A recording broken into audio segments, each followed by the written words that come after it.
අද අපි කතා කරන්න හදන්නේ ලුව ඇති වඩාත් උසම කෘත්‍රිම ව්‍යුහය ගැන. එය බර්ජ් ඛලීෆා.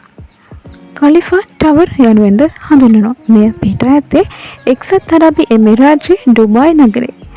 එය විවෘත කිරීමට පෙර හඳුන්වනු ලැබුවේ බර්ජ් ඩුබායි යනුවෙන්. එහි උස මීටර් 829යි. පැරණි නම් විදිහට මේ හඳුනා තිබෙන්නේ බර්ජ් ඩුබායි යනුවෙන්. 2009 වර්ෂයේ සිට මෙය ලෝකයේ උසම ගොඩනැගිලි ලෙස හඳුන්වා තිබෙනවා. මේ පිටා තිබෙන වංශයක මොහොඩ්ඩින් බින් රෂීඩ් මාවත ඩුබායි එක්සත් අරාබි එමිරාජ්‍යයේ 2004 වර්ෂයේ ජනවාරි 6 තමයි මේ ඉදිකිරීම ආරම්භ කළ දෙන්නේ. එතකොට 2009 දෙසැම්බර් 30 වර්ෂයේ තමයි මේ වැඩ නිමවා තිබෙන්නේ. 2010 ජනවාරි 4 තමයි මෙය විවෘත කර තිබෙන්නේ. මෙහි පිරිවැය බිලියන 1.5යි. මෙහි මහල් 154කින් සමන්විතයි. නිරීක්ෂණාගාරයේ විදිහට 148 වෙනි මහල හඳුන්වා දී තිබෙනවා. පොදු භාවිතයට ගත හැකි මහල් 154න්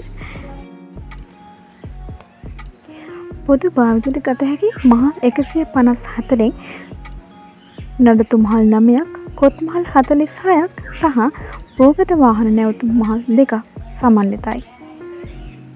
සෝපාන උත්තෝල ගැන කතා කරොත් 57 වෙනි තට්ටුවේ විදුලි සෝපාන 55ක් සහ ද්විත්ව තට්ටු විදුලි සෝපාන 2ක් සමන්විතයි.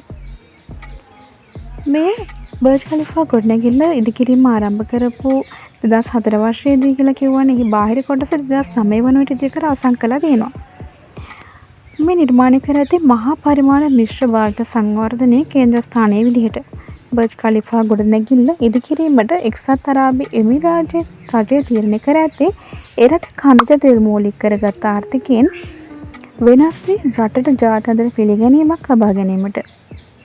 මෙම ගොඩනැගිල්ල එනමින් නම් කර ඇත්තේ අබුඩාබිහි පාලකයා සහ එක්සත්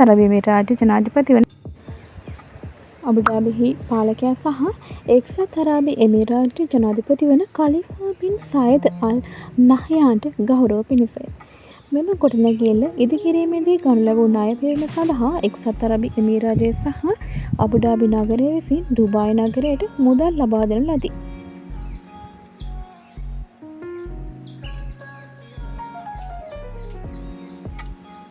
ඉංග්‍රීසි වයකුරේ හැඩයේ ඇති සැලැස්ම වෙන් කර තිබෙන්නේ නිවාස සහ හෝටල් සඳහාය. ගොඩනැගිල්ල මැදේ ඇති රුකුල් දින ලැබූ හර ව්‍යුහ පද්ධතියක් විසින් ගොඩනැගිල්ලට ආධාරකයක් ලෙස ක්‍රියා කරයි. මෙම ගොඩනැගිල්ලේ ගෘහ නිර්මාණය ඉස්ලාමීය ගෘහ නිර්මාණ ශිල්පය සහ කලාපයේ සංස්කෘතික හා ඓතිහාසික සංකල්පයක් යොදා ගනිමින් සකසා ඇත.